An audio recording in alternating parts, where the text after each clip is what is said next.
Hi, I'm Brandon Stansell, and I'm here with Fox News.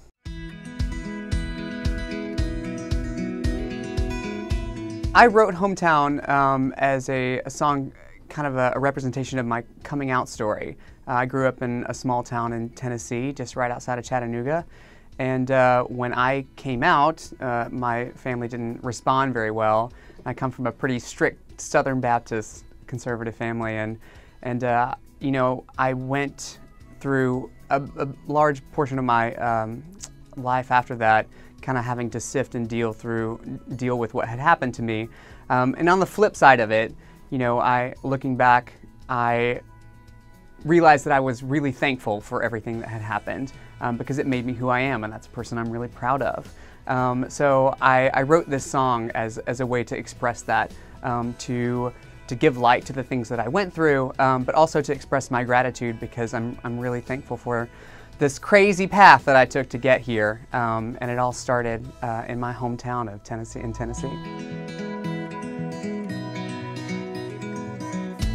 Visibility is important. I think that, you know, I'm a writer and singer of country music, and country music is all about storytelling. You know, we hear that. I've heard that my whole life, and it really is the basis of what that genre is. But for the longest time, you know, that genre has told its LGBTQ singers, songwriters, to not tell their story, to not be honest about who they are. And that's not something I felt like I could do. I went through something that changed my life in a really dramatic way, and it is not a story that is unique to me. There are so many people who are LGBTQ, who are lovers of country music, who never hear their stories played out on the radio. They never see them played out on CMT, and it really makes for a very isolated and lonely feeling when that is the music that you love, but you never see yourself reflected in it.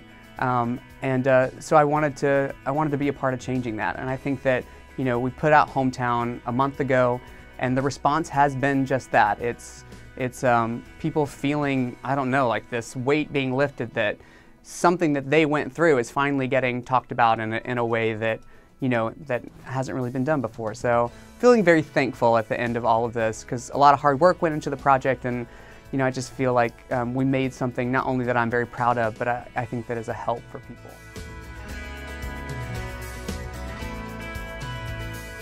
I think that a lot of people would guess that I would, but honestly, I've had nothing but like good things said to me and about me, which I'm really thankful for. And you know, my friend Cody Allen, who's a host at CMT, he said the same thing. You know, Cody came out; he had already established himself within the country music scene, and then had a great career, and then came out. And he said the same thing, that he was really surprised that, you know, his fans were so loving and accepting and just wonderful to him, and so were his bosses at CMT, and so were his fellow artists, and that's really that's been my story as well. So I kind of like to say that people in the South and lovers of country music, they're more open and accepting than we give them credit to be, probably. We just have to give them that chance to really show us.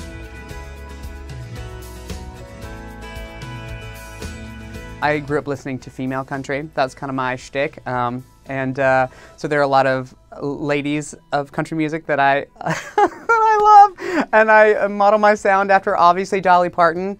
Leanne Womack, you know, I love her. People call her the Queen of Country, and I think that's right, and I would love to duet with her one day if she's listening. I feel like we queens have to stick together.